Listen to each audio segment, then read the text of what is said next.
Ever heard of a killer? I drop bombs like Hiroshima. So I said, look at LeakYou video. What the fuck is LeakYou? Is it like a site? What's LeakYou? LeakYou. Is it a YouTube channel? Oh shit. Oh, all right, bet. Here we go.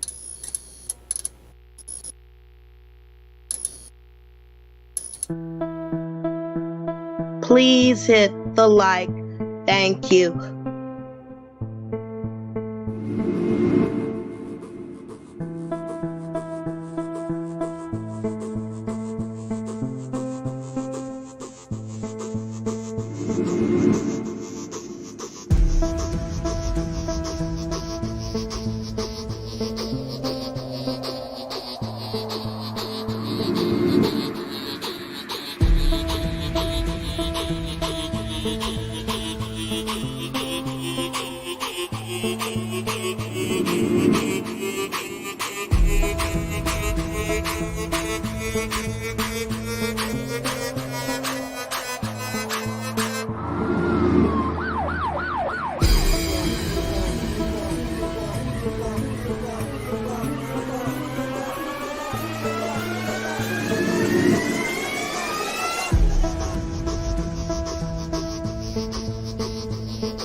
One, two, three, four.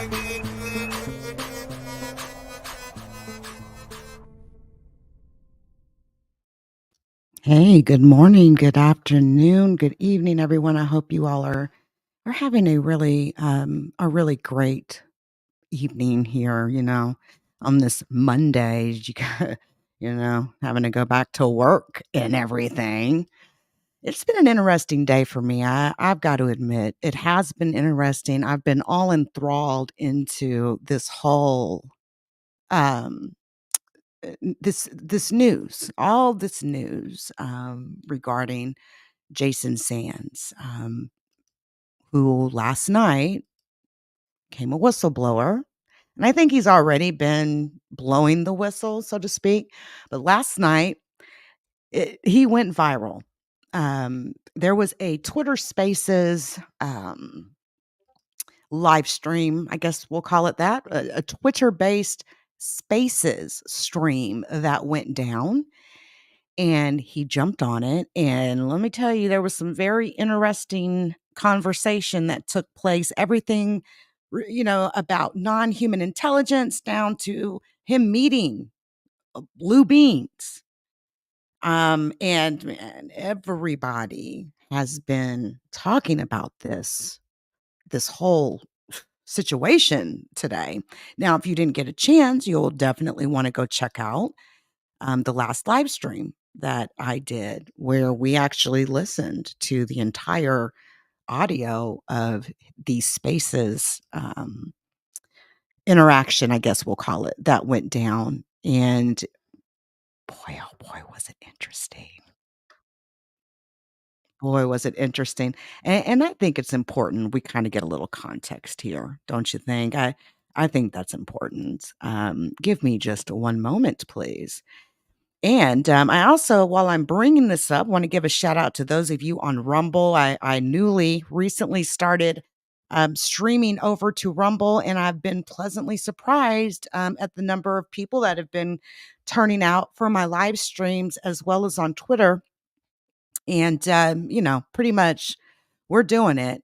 We're doing it. We're doing it. All right. Gloria, shout out to Roll a Mile Investigates in the building. If you've not had an opportunity, you will want to check out Roll a Mile Investigates. This is a YouTube channel, a true crime YouTube channel that you can view. My girl Gloria is over there really, really doing it. I'm looking forward to Gloria doing some live streams eventually one day. And I know she's smiling as I say this, but I do.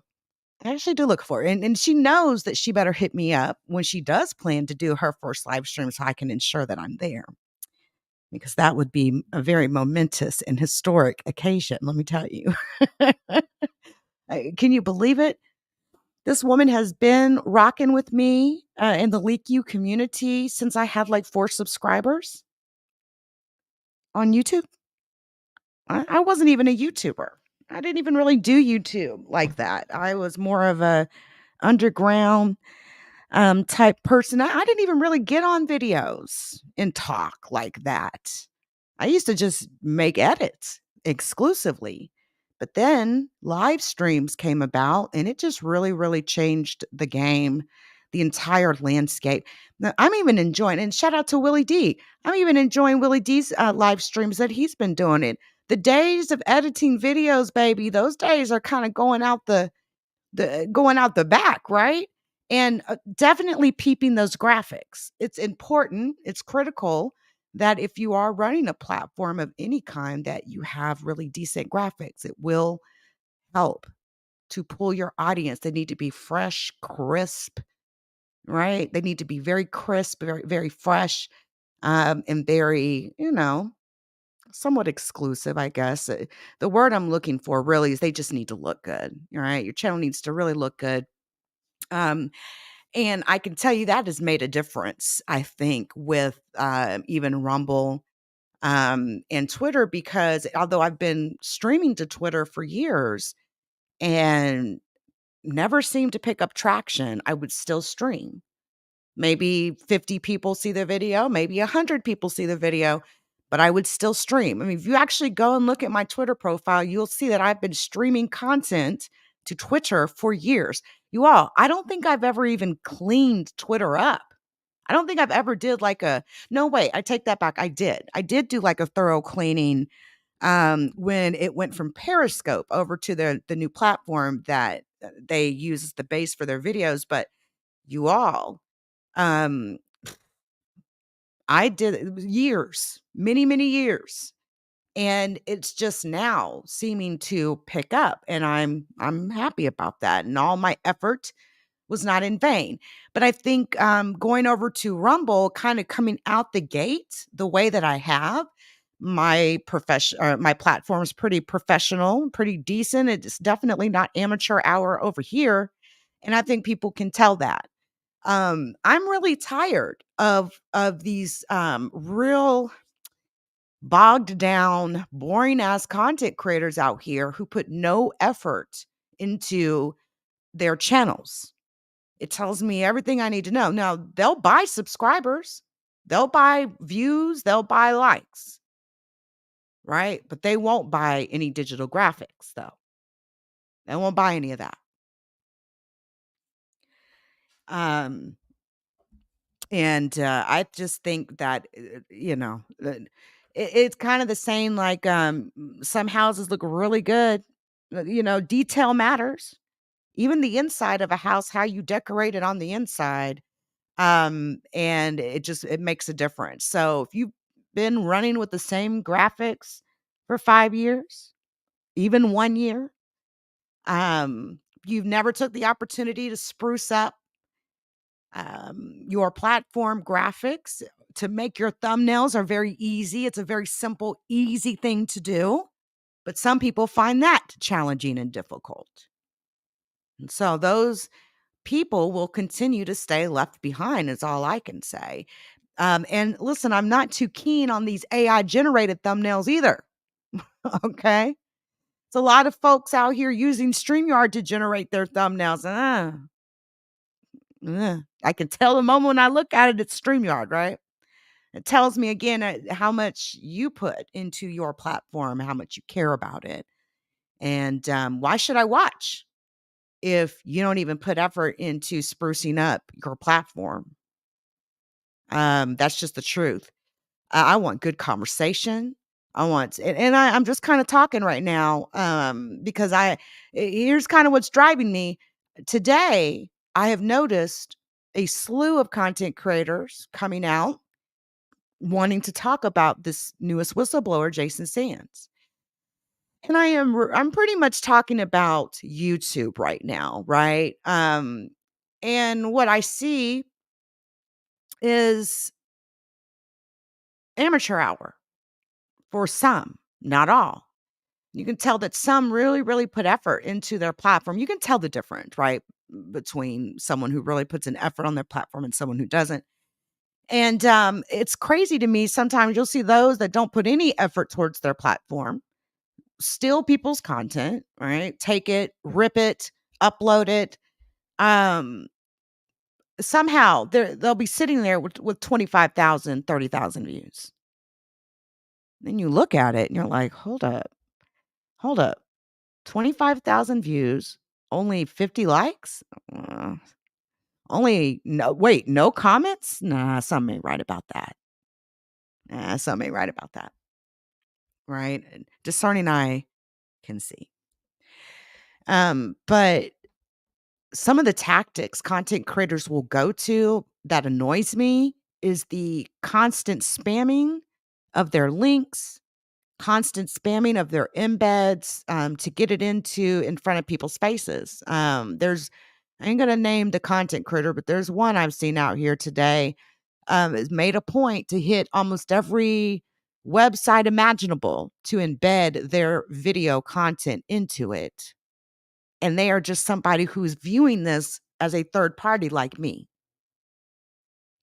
But people will do and say absolutely anything to try to get a viral moment, to try to get their name out there, to try to get, clicks and views. And that's just a fact, guys. So anyway, I didn't mean to go on and on about that, but it's just a trend that I'm noticing. But listen to this. You could, Jason, talk about at all anything to do with the metallic spheres that everyone talks about seeing, even that were in the initial Arrow reports and stuff, and anything to do with like their purpose and stuff. I would say that if there is some indication, I would say, not from my own personal experience. Let me say that this is just my opinion. From what I have heard, from what I believe are legitimate reporting, is that there's a lot of drones being flown around because of the danger of a crash. There seems to be directed energy weapons that affect the UAP. So I think if you're a smart NHI, you wouldn't have people on board anymore, just because you wouldn't want to endanger your own people. Just like we wouldn't want our own air crews to endanger themselves. So the orbs, I would say, they serve a multitude of different missions. There are some that are research. There are some that are interplanetary or otherwise, where they can come and they provide a conveyance from one location to another to get someplace they want to go. Then there's other ones that are just maybe even recreational, because intelligence races tend to want to be entertained. We love our football games. Who wouldn't want to come to the zoo known as Earth and observe some of the stupidity that goes on here? So some of them might actually be coming here for entertainment value, for all I know. It's kind of fun to play with that, but I'm just saying that it could be a lot of different reasons. But just about everything you can imagine you'd want to be on another planet, that may be why they're here, and that's what those orbs are about. Thank you, Jason.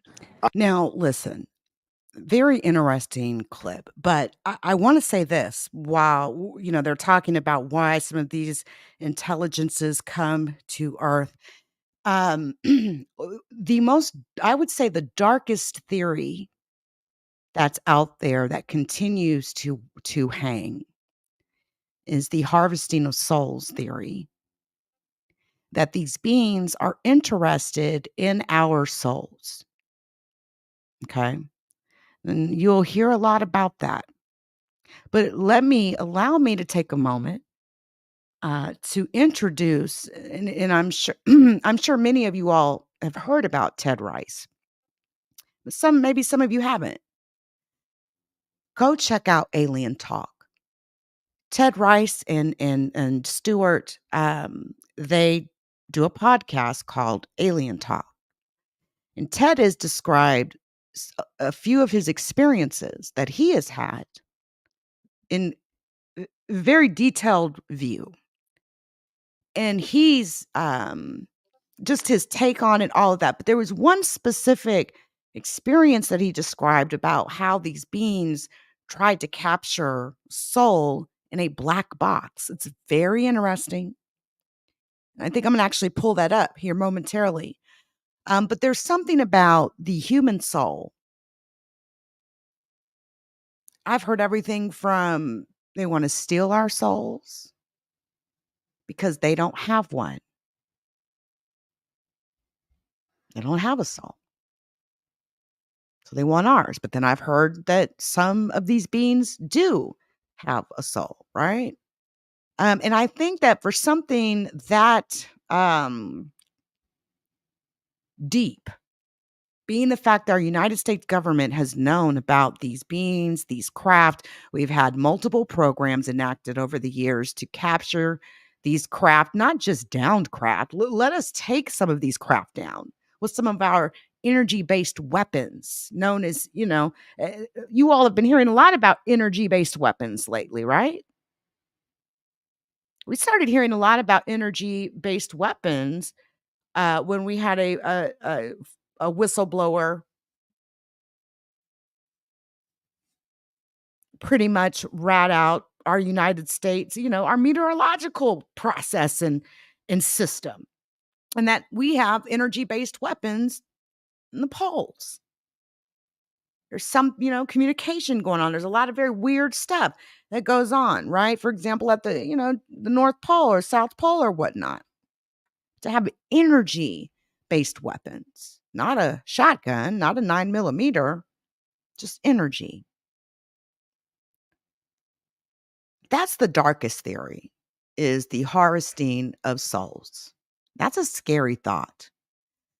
Our very essence of who and what we are, whatever that is, to be stolen, to take that would really bother me. It bothers me. And I think that our United States government has an obligation when there is a danger like that exists. We have a right to know. And the way things seem to keep getting described when it comes to these government people, and I'm just going to say government people, whether they're in government or they're members of Congress, having conversations and later coming back, they all this talk about interdimensional, right? Interdimensional beings.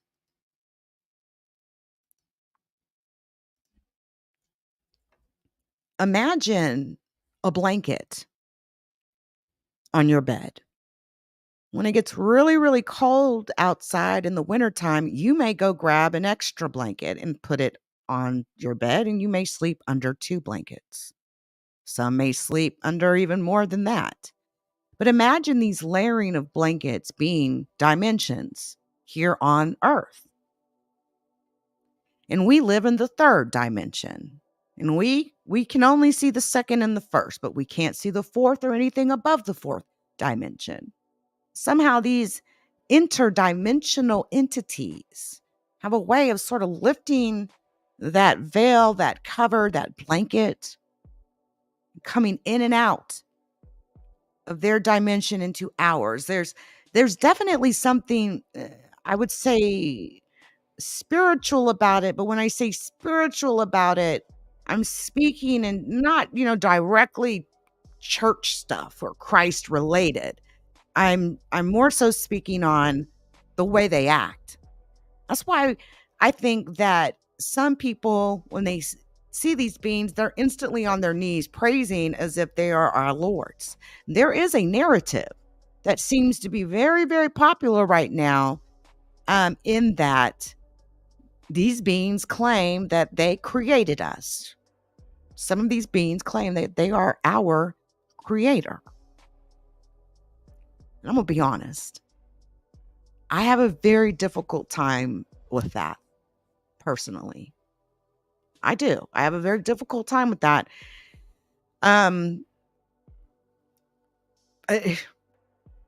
Jesus, please keep me, hold me, don't let any of these things ever do anything to me type, I start praying.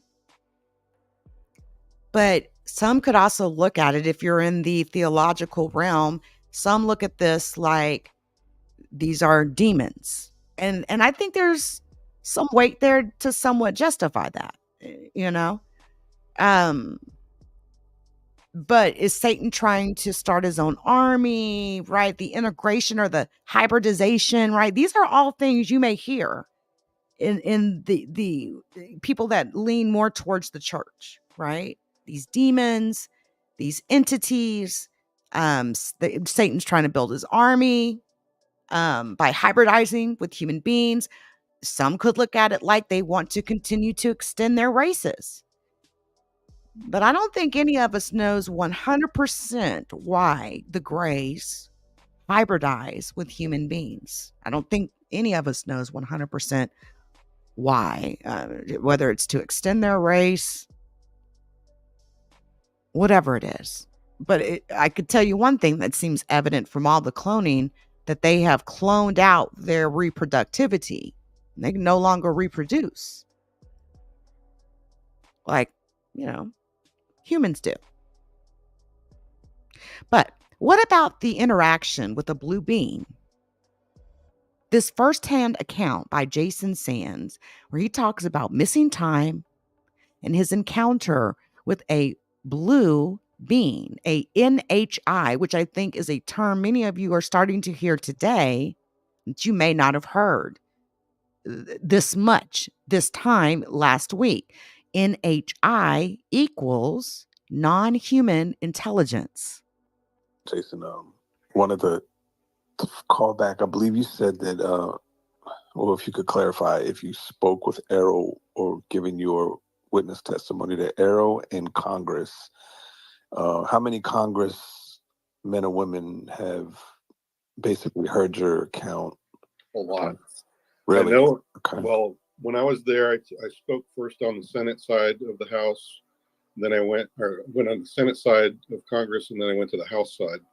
In both situations, there were approximately 7 to 10 people.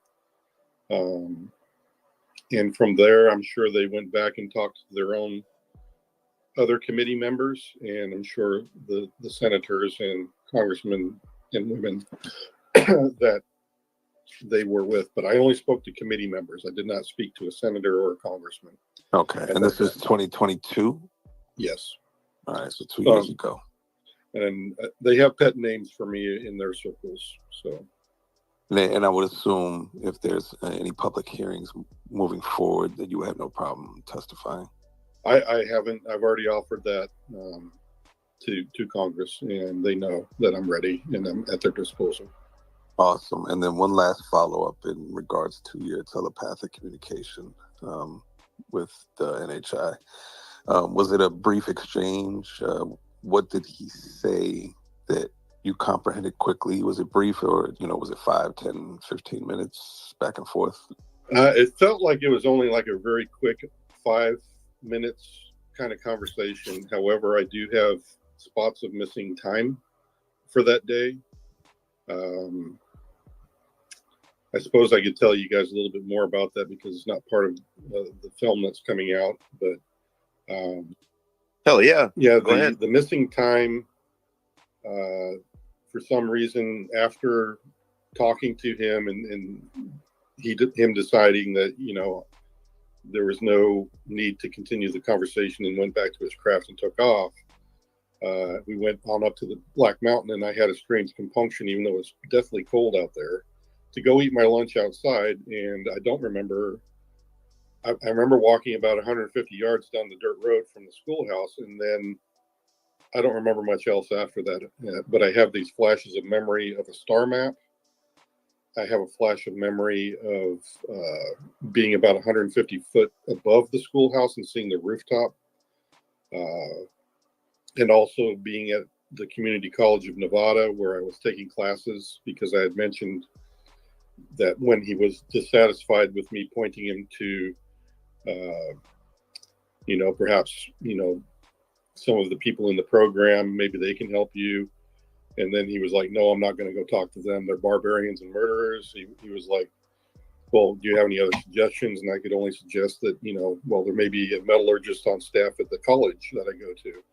And he just said, where is that? So I have like this another flash of memory where I remember walking into my college with him and talking to some clerk at the desk about whether they had a metallurgist on staff on his behalf.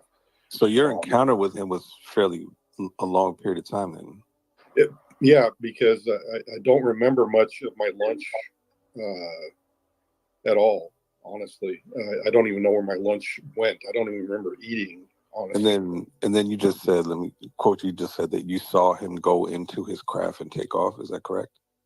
Yeah, but that was like 50 yards off the roadside. That was when we were stopped in the convoy for the first time, and that's when I first talked to him. Okay. And then the missing time occurred after I went up to the schoolhouse. Gotcha. Well, what kind of craft was it? Was there anything special about how it took off? That, I think, James Fox's film will cover. Cool. Appreciate it, Jason. Hey, thanks, Jason. Thanks for all your time, brother. Hey, real quick, we got Joe Merja. He's unable to raise his hand. He wanted to ask you a question real quick, Jason, and then we'll fall back into the flow of hands. Go, Joe.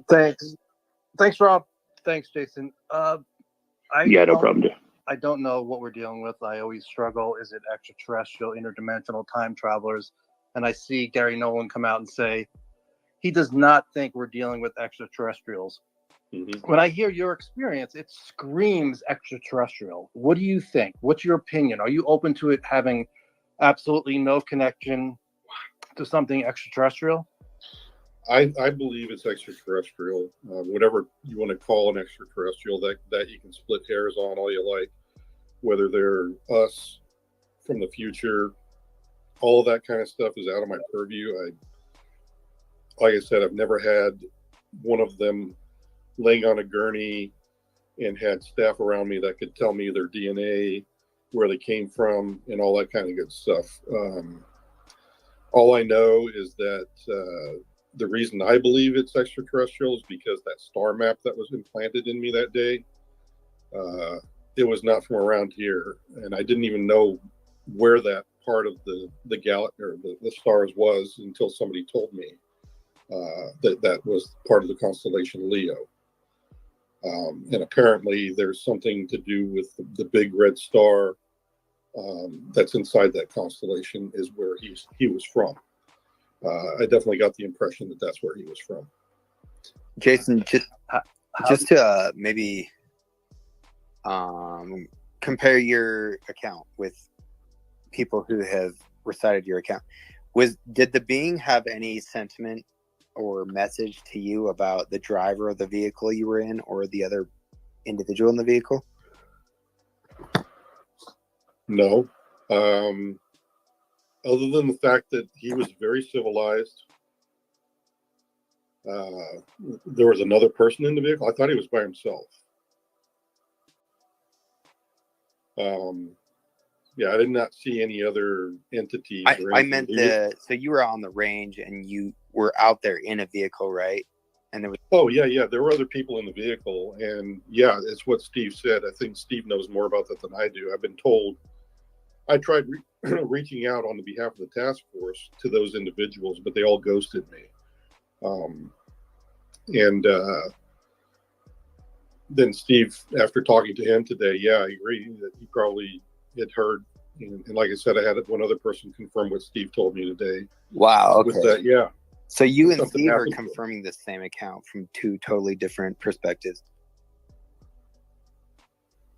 Yeah. So I think that's kind of what it was happening. But yeah, there were, let me see. There were 3 other people in the vehicle with me. Okay.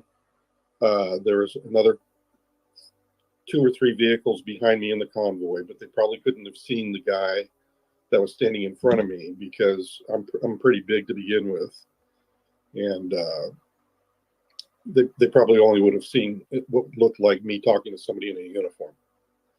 So the only people that were there in the car with me, at a certain point, I remember looking over and they had this blank look on their face, like their mind had been numbed. Wow. And So they may not even remember the experience, for all I know. But like I said, they ghosted me. Yeah.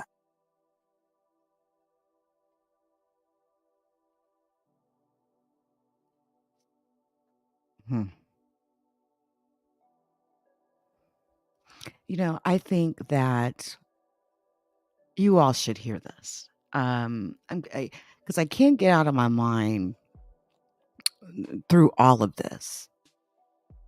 With all of this that's happening, the one thing that kind of sticks in my mind is how wrong it is for our government to hide something so dangerous, not giving us an opportunity to even protect ourselves. If they don't know, like, what are we waiting on them for? If our own government doesn't even understand it, then maybe some public, a lot of this stuff does need to make its way to the public, because you'll find when you're siloed off like that in some sort of like silo government operation, you're only going to have so many people working on anything at one given time, meaning, you know, less people, right? Because you don't have public eyes on it. Less people, the less ideas you're going to get. The more people, the more eyes, the more ideas that will, sort of light up, so to speak. And I think we've seen some examples of that in the way, and I'm not giving NASA props here, because NASA loves to Photoshop images, and there's been this whole thing that I classify like Mars Ivy. There's definitely some growth of something that occurs on Mars, especially on those selfie pics, those rover pics. There's a reason why NASA started getting selfies every day. There's been so many images I've caught of, and it's hard to explain or describe because it isn't Earth, right?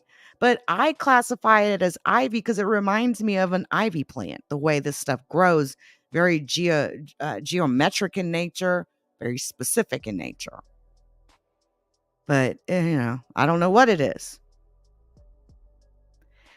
But to me, it just seems irresponsible for people to hold this knowledge, knowing that if there is a malevolent, and that's, these words, benevolent, malevolent, they've been, big in the human psyche recently. Malevolent means evil, wicked. Benevolent means, good.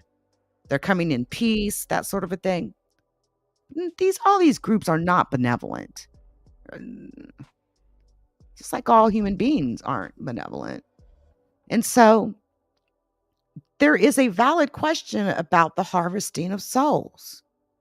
And again, if our own government doesn't have answers, and it's been decades, I think it's only right that we know what danger we may be up against as human beings that walk on this earth every day. This isn't just a issue that affects Americans. This issue affects everyone worldwide. These beings have been known to pop up in every single country on this earth. There's a lot of activity that happens in South America, for example, Mexico, Brazil. I'm just naming countries. Everywhere. And especially hot spots where war is taking place. Why is that?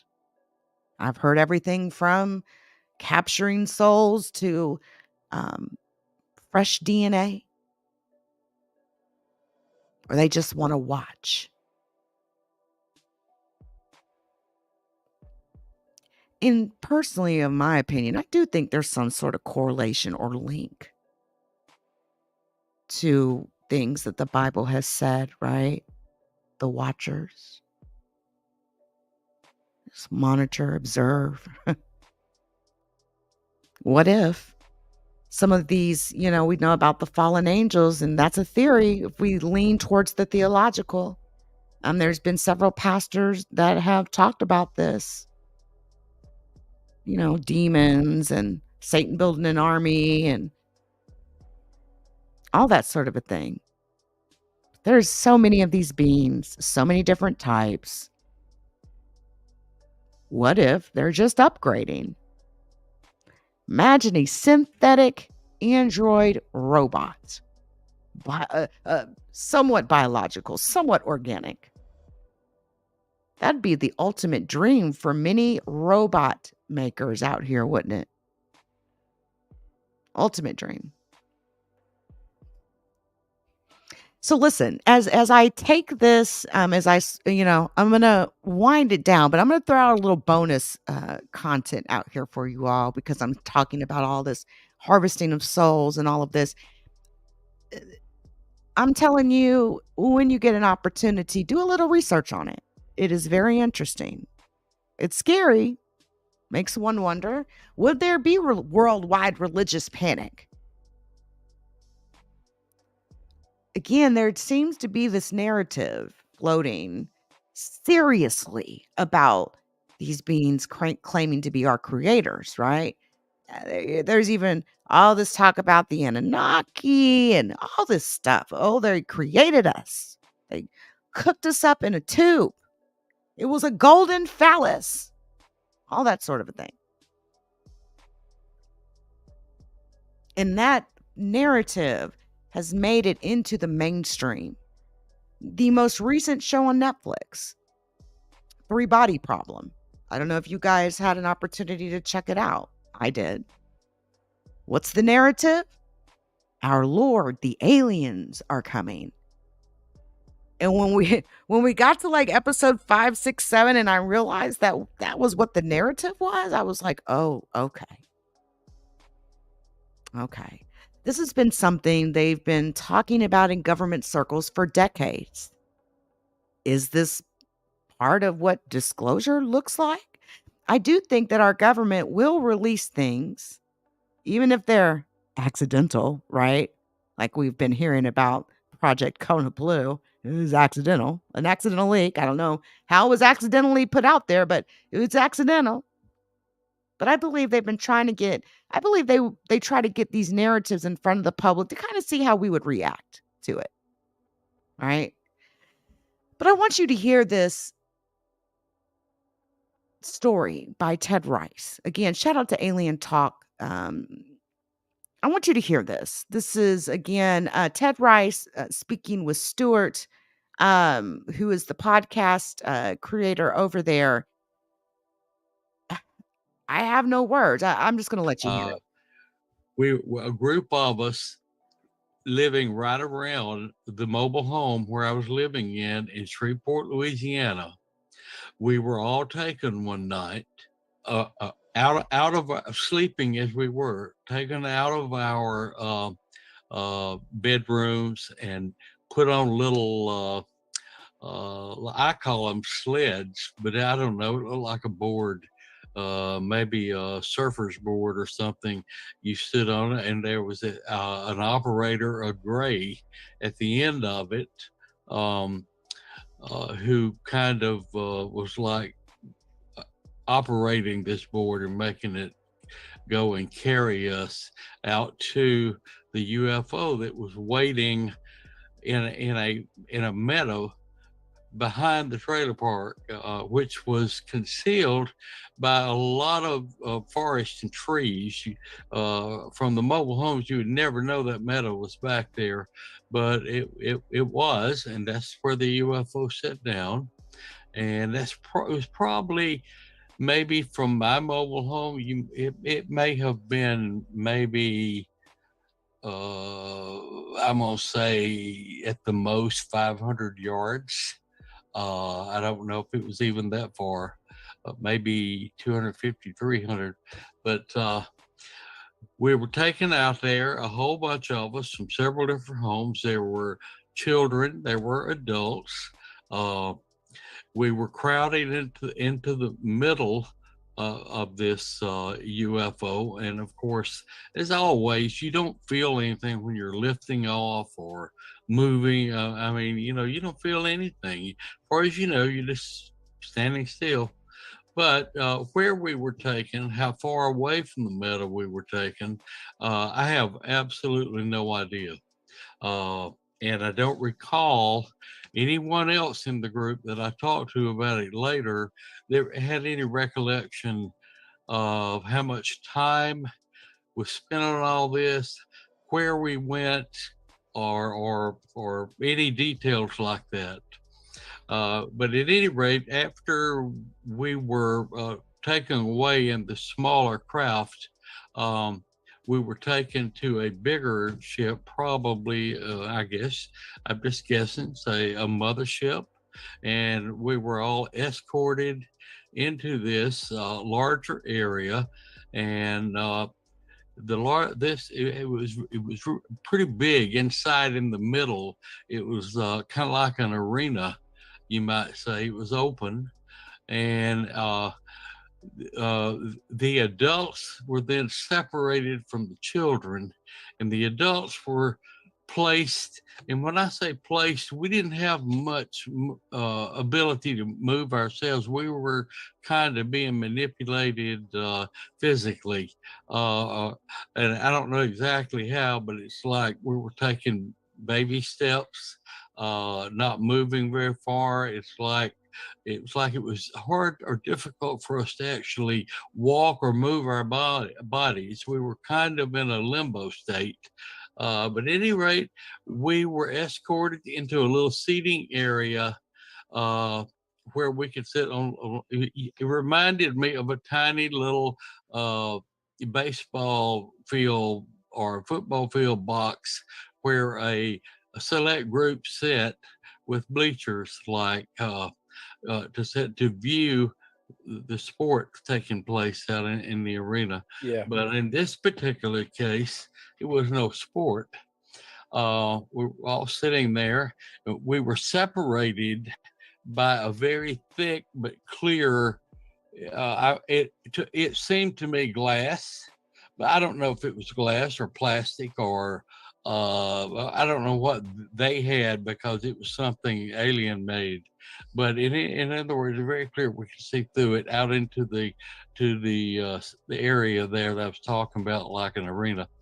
And then very quickly, the children were brought in there. There were several of them. I don't remember exactly, maybe 3 or 4.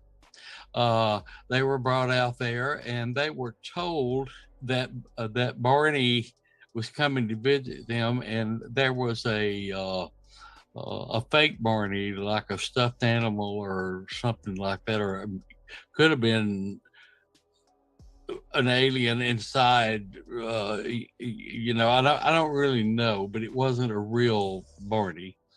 But at any rate, the children, they didn't have a restriction on their mobility as we adults did.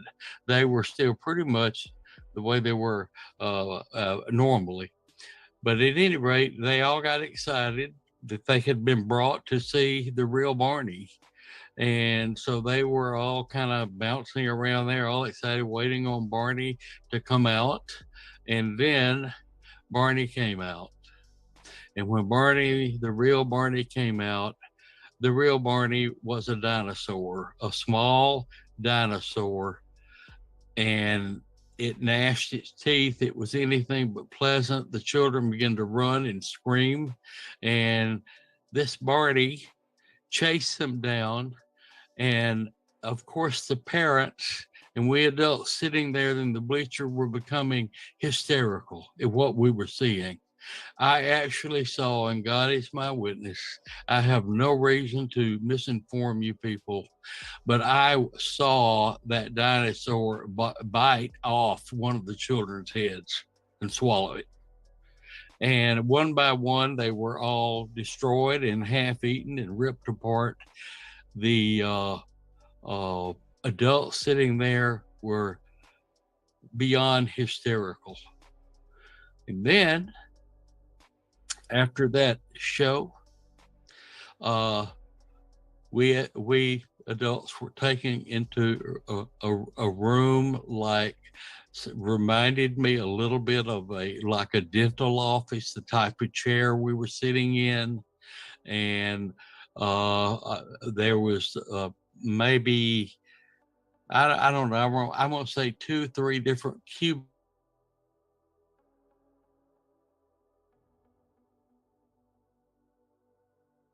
these chairs, different chairs, different little rooms with these chairs in them.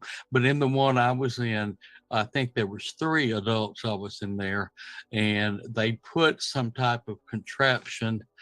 Oh, I don't know how to describe it. I want to say it reminded me of like a little tiny, if any of you older people, I know you younger ones probably won't, because the HVAC systems around the world now are so different.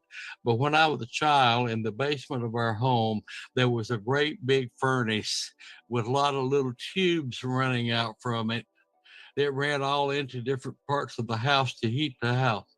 And this was like a little small contraption like that, put on top of our heads, and it had little tubes running off from it. And of course, we were on pause, as I call it, where we couldn't really react or talk or do anything. We were aware of what was happening to us, but we couldn't do anything about it. And so then they turned on and the equipment, and I saw different lights from these tubes begin to absorb like the energy off of us, and I saw different colors, and I realized that that energy I was seeing coming off of us into those tubes had something, or I either somehow knew it, or either they told me, subliminally they may have told me, I don't know, but I knew that the energy had something to do with what we had witnessed had happened to the children. Somehow I just knew that. And I don't remember how long it was we were hooked to to that equipment. I do remember I heard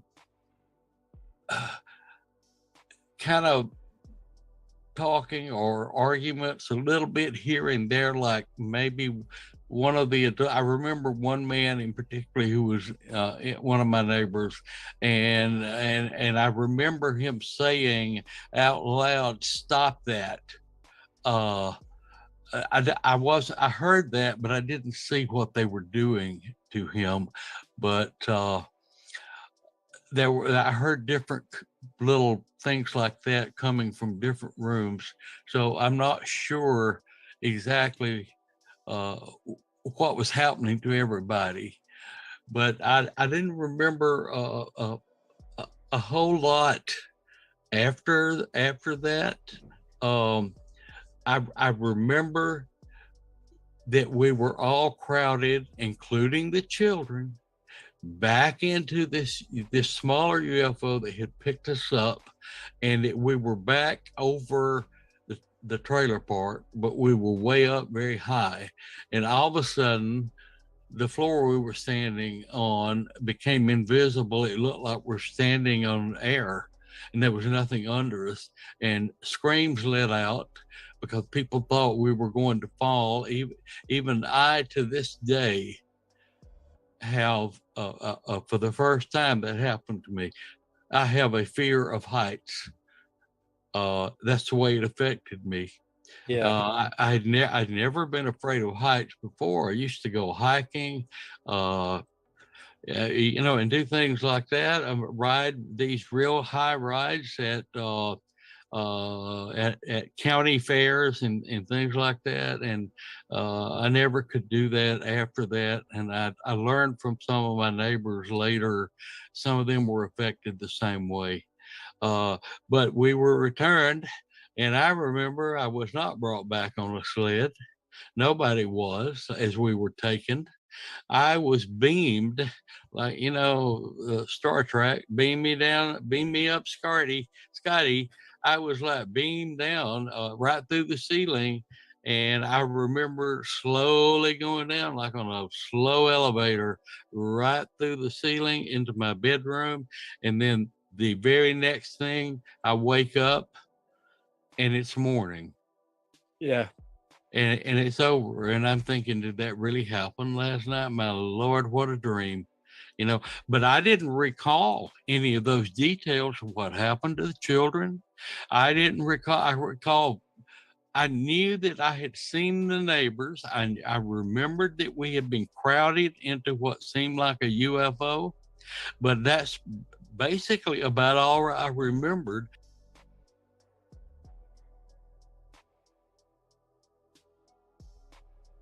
Now,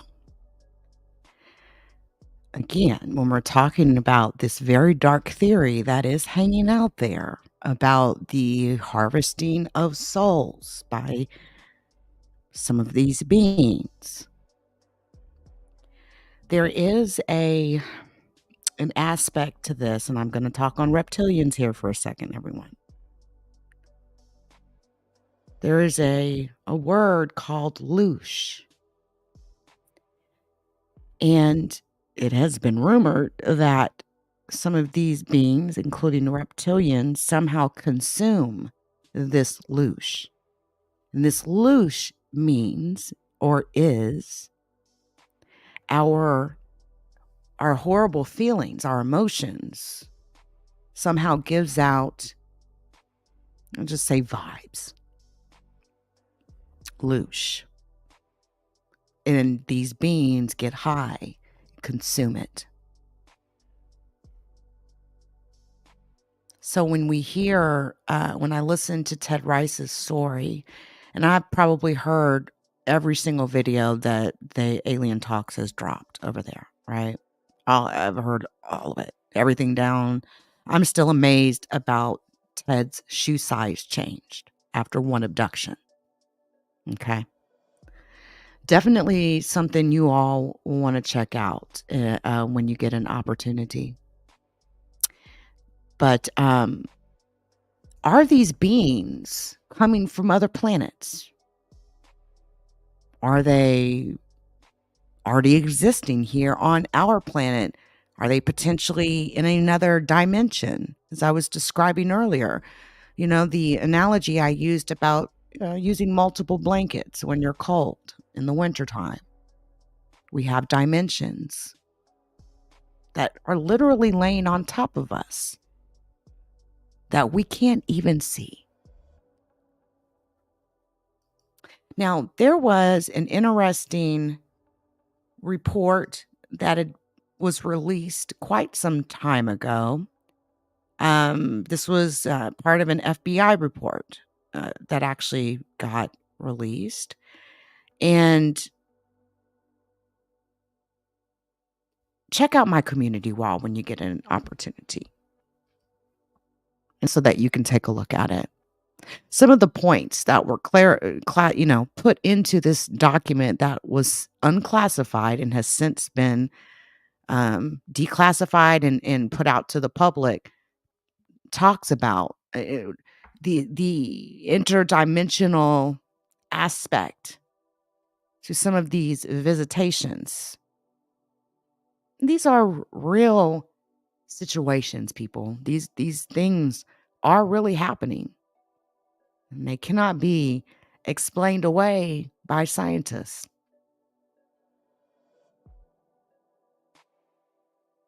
In this report, here's some of the points. Listen to this.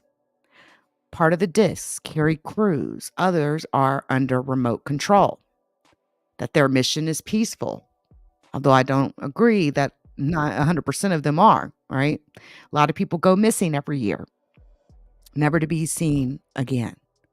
Some suspect involvement in those disappearances, right?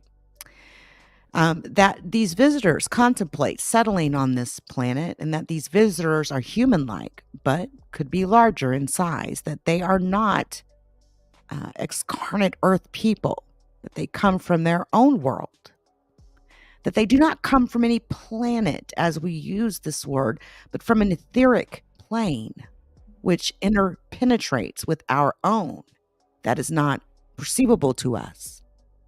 The bodies of these visitors in the craft automatically materialize on entering the vibratory rate of our dense matter. Remember the documents from Project Kona Blue that we was reading through just 2 days ago about how the government, our United States government, was looking to recruit those, and materializing and dematerializing was part of that? the Consciousness Center. Yeah, go check it out when you get a chance. That these discs possess a type of radiant energy or a ray which will easily disintegrate any attacking craft. That they re-enter the etheric at will and simply just disappear from our vision without a trace. And that the region from which they come is not the astral plane, but corresponds to etheric planes. And that they probably can't be reached by radio, but maybe can by radar. The signal system is devised from the data, the scientific data that we have now. And there does appear to be, from what I've been hearing, some sort of system that the United States government has where they can track some of these craft. And I've even heard things, when imagine like a turbo mode on your car or something like that. They come into our atmosphere and they have to switch over the mode that the craft is operating in. And sometimes that can give them away. I've heard stories of some craft being shot down with energy-based weapons. Not even here in the United States. This was being done in other countries by the United States. Specifically where we have allied agreements. And in some cases where there are not agreements, we may just show up anyway. If their people in government didn't get to that crash UAP first type thing, right?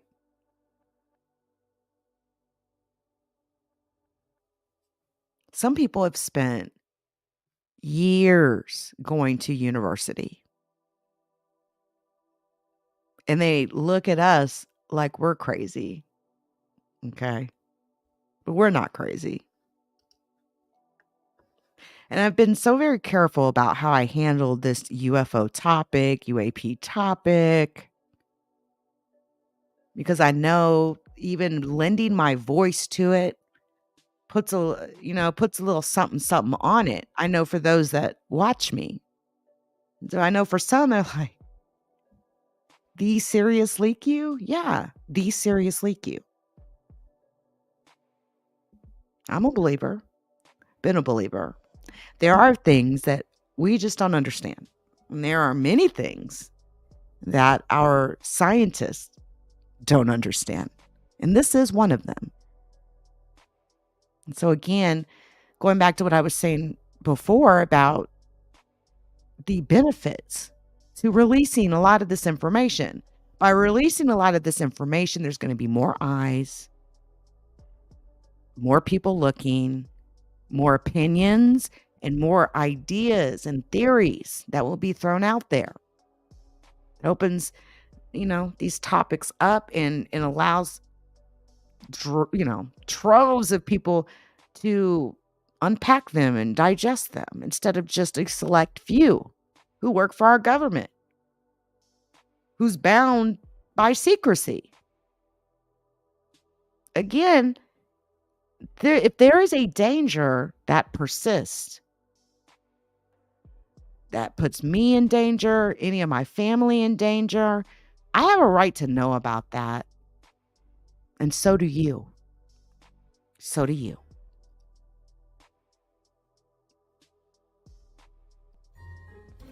Shout out to the LeakYou community. Please join us on Spotify, Apple Podcasts, Google Podcasts, and Amazon Music.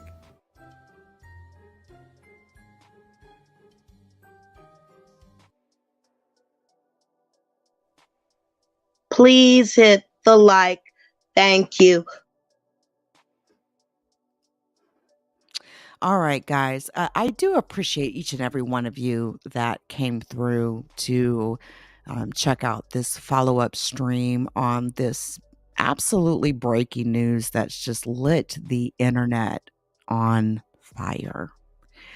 Again, you're going to see this particular topic and this audio, the audio of Jason Sands on space all over the web today. And so I'm looking forward to now kind of getting out, perusing, listening to others, what their thoughts and opinions are on the entire piece of audio, right? And again, breaking it up, digesting it, unpacking it, all of that, right? I really enjoy listening to people's streams and hearing their thoughts on the matter. So thanks to all of you on all platforms that I'm streaming on. I do appreciate each and every one of you. I'm going to get on up out of here and enjoy the rest of my Monday. I will be back whenever I'm back, most likely sometime tomorrow about this time, guys. Thanks, everybody, for coming through. Until next time, everyone.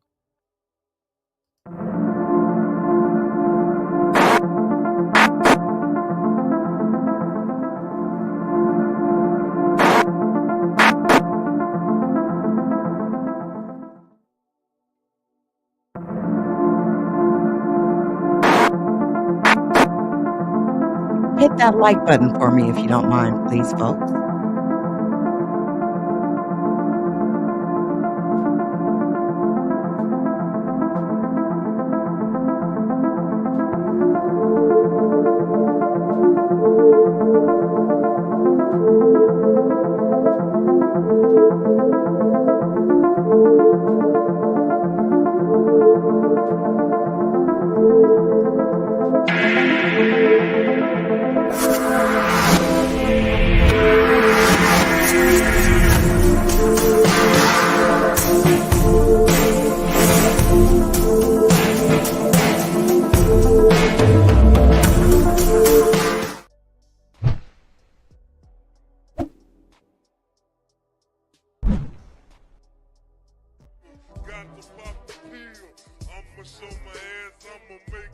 The judgment sentence that you are an asshole. The trial is over. Thank you, everybody. Let's play a game. You have 10 seconds to take all your stuff and get out of my life. 10, 9, 8. God bless you, motherfucker. You're really smart. Like really, really, really smart like I am.